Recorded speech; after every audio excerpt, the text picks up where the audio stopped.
6ஆம் வகுப்பு முதல் பருவம் புவியியல் லெசன்லேருந்து புக் பேக் ஆன்சர் பார்க்கலாம். வாங்க வீடியோக்குள்ளே போகலாம். உருவாக காரணமான நிகழ்வு பெருவெடிப்பு. இரு வான்பொருட்களுக்கு இடையிலான தொலைவை அளக்க உதவும் அலகு ஒளியாண்டு. சூரிய குடும்பத்தின் மையம் சூரியன். கோள் என்ற வார்த்தையின் பொருள் சுற்றி வருபவர். அதிக துணைக்கோளை கொண்ட கோள் வியாழன். நிலவிற்கு அனுப்பப்பட்ட முதல் இந்திய விண்கலம் சந்திராயன் 1. புவியின் சாய்வு கோணம் 23 டிகிரி. நிலநடுக்கோடு சூரியனை நேராக சந்திக்கும் நாட்கள் மார்ச் 21 மற்றும் செப்டம்பர் 23. சூரிய அண்மை நிகழ்வின் போது புவி சூரியனுக்கு மிக அருகில் காணப்படும். புவியின் மேற்பரப்பின் மீது ஒளிப்படும் பகுதியும் ஒளிப்படாத பகுதியும் பிரிக்கும் கோட்டிற்கு ஒளிர்வு வட்டம் என்று பெயர். சரியான விடையை தேர்ந்தெடுத்து எழுதுக. புவி தன் அச்சில் சுழல்வதை இவ்வாறு அழைக்கிறோம்: சுழல்தல்.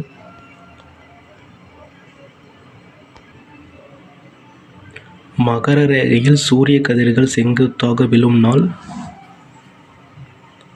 டிசம்பர் 22. சூரிய குடும்பம் அடங்கியுள்ள விண்மீன் திரள் மண்டலம் பால்வெளி.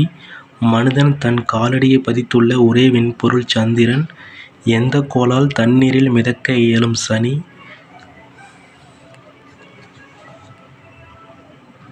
பொறுத்துக. வெப்பமான கோள் வெள்ளி. வளையமுள்ள கோள் சனி. செந்நிற கோள் செவ்வாய். உருளும் கோள் யுரேனஸ். குளிர்ந்த கோள் நெப்டியூன். கொடுக்கப்பட்டுள்ள கூற்றுகளை ஆராய்க. வெள்ளி மற்றும் யுரேனஸ் கோள் கிழக்கிலிருந்து மேற்காக சுற்றுகிறது. ஜூன் 21 நாளன்று கடக ரேகையில் சூரிய கதிர்கள் செங்குத்தாக விழும். செவ்வாய் கோளுக்கு வளையங்கள் உண்டு. அதுதான் தவறு. First 2 statement correct. சனிக்கோளுக்கு தான் வளையங்கள் உண்டு. கொடுக்கப்பட்டுள்ள கூற்றுகளை ஆராய்க. கூற்று 1. புவி நீர்க்கோளம் என அழைக்கப்படுகிறது. கூற்று 2. புவி தன் அச்சில் சுழலுவதால் பருவ காலங்கள் ஏற்படுகின்றன. சரியான கூற்றினை தேர்ந்தெடுத்து எழுதுக. 2 கூற்றுகளும் சரி. பெயரிடுக. விண்மீன்களின் தொகுப்பு. விண்மீன் திரள் மண்டலம். சூரிய குடும்பத்திற்கு மிக அருகில் உள்ள விண்மீன் திரள் மண்டலம் ஆண்ட்ரோமீடா மற்றும் மெக்லானிக் கிளவுட்ஸ். பிரகாசமான கோள் வெள்ளி. உயிரினங்களை உள்ளடக்கிய கோளம் புவி. 366 நாட்களை உடைய ஆண்டு லீஃப் ஆண்டு. நெக்ஸ்ட் லெசன் 2ல் நிலப்பரப்பும் பெருங்கடலும். இதில் இருக்கிற புக் பேக் ஆன்சர் பார்க்கலாம். சரியான விடையை தேர்ந்தெடுக்கவும். மிகச்சிறிய பெருங்கடல் ஆர்க்டிக் பெருங்கடல். மிகப்பெரிய பெருங்கடல் பசிபிக் பெருங்கடல். 2வது கேள்வி. மலாக்கா நீர்ச்சந்தை இணைப்பது பசிபிக் பெருங்கடல் மற்றும் இந்திய பெருங்கடல். அதிகமான கப்பல் போக்குவரத்து நடைபெறும் பெருங்கடல் அட்லாண்டிக் பெருங்கடல். 4வது கொஸ்டின். உறைந்த கண்டம் அண்டார்டிகா. கோடிட்ட இடத்தை நிரப்புக. First question. உலகின் மிகப்பெரிய கண்டம் ஆசிய கண்டம். Second question. இந்தியாவில் கனிம வளம் நிறைந்த பீடபூமி சோட்டா நாகபுரி பீடபூமி. Third question. பெருங்கடல்களில் மிகப்பெரியது பசிபிக் பெருங்கடல். Fourth question. டெல்டா டேஷ் நிலைநிலை தோற்றம் 3ஆம் நிலைநிலை தோற்றம் ஆகும். Fifth question. தீவு கண்டம் என அழைக்கப்படுவது ஆஸ்திரேலியா. மிகச்சிறிய கண்டம் கேட்டாலும் ஆஸ்திரேலியா தான் ஆன்சர். பொருந்தாததை வட்டமிடுக. இலங்கை ஃபர்ஸ்ட். Second question. மத்திய தரைக்கடல். Third question. பள்ளத்தாக்கு. Fourth question. வங்காள விரிகுடா. Fifth question. எவரெஸ்ட்.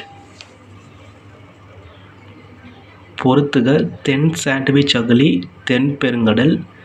மில்வாக்கி அகழி அட்லாண்டிக் பெருங்கடல்.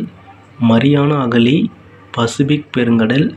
யுரேஷியன் படுகை ஆர்க்டிக் பெருங்கடல். ஜாவா அகழி இந்திய பெருங்கடல். கொடுக்கப்பட்டுள்ள கூற்றுகளை ஆராய்க. First question. சமவெளிகள் ஆறுகளால் தோற்றுவிக்கப்படுகின்றன. Second question. இந்திய பெருங்கடலின் ஆழமான அகழி சாண்ட்விச் அகழி. Third question. பீடபூமிகள் வன்சரிவை கொண்டிருக்கும். ஃபர்ஸ்ட்டும் தேர்டும் சரி. 2வது கூற்று தவறு. கொடுக்கப்பட்டுள்ள கூற்றுகளை ஆராய்க. கூற்று 1. மலைகள் 2ஆம் நிலை நிலத்தோற்றங்கள் ஆகும். கூற்று 2. மிகவும் ஆழமான அகழி மரியானா அகழி. ஆன்சர் 2 கூற்றுகளும் சரி.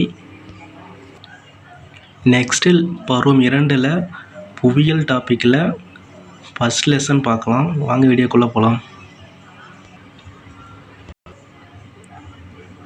பொறுத்துக. இயற்கை வளம், காடு, பன்னாட்டு வளம், திமிங்கல புனுகு, குறைத்தல், மறுபயன்பாடு, மறுசுழற்சி, நிலையான வளர்ச்சி, புதுப்பிக்க இயலாதது கனிமங்கள், உலகளாவிய வளம் காற்று, இரண்டாம் நிலை செயல்பாடுகள், உற்பத்தி செய்தல். கோடிட்ட இடங்களை நிரப்புக. கரும்பில் இருந்து டேஸ் தயாரிக்கப்படுகிற சர்க்கரை வளங்களை டேஸ் கையாளுதல் வளங்களின் பாதுகாப்பு எனப்படுகிறது. மிக கவனமாக.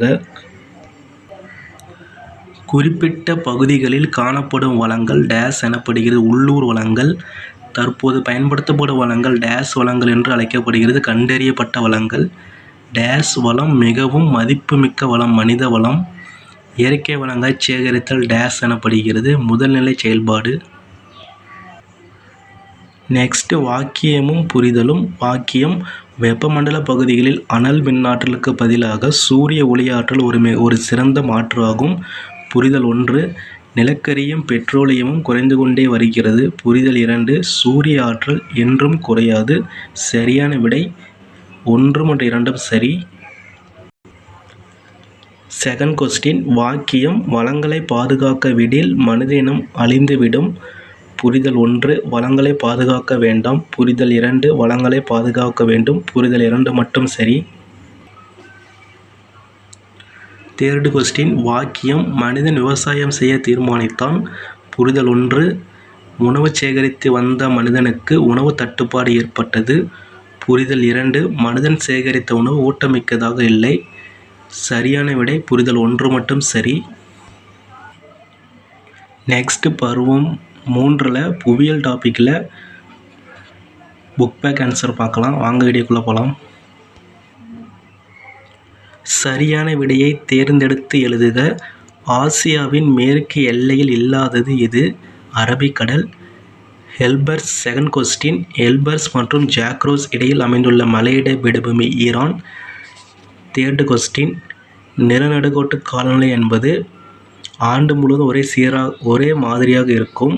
சராசரி மழை அளவு 200 மில்லிமீட்டர் ஆகும். சராசரி வெப்பநிலை 10 டிகிரி செல்சியஸ் ஆகும். மேற்கண்ட கூற்றுகளில் கூற்று 1 மட்டும் சரி. Fourth question. பட்டியல் 1ஐ பட்டியல் 2 உடன் பொருத்தி கீழே கொடுக்கப்பட்டுள்ள குறியீடு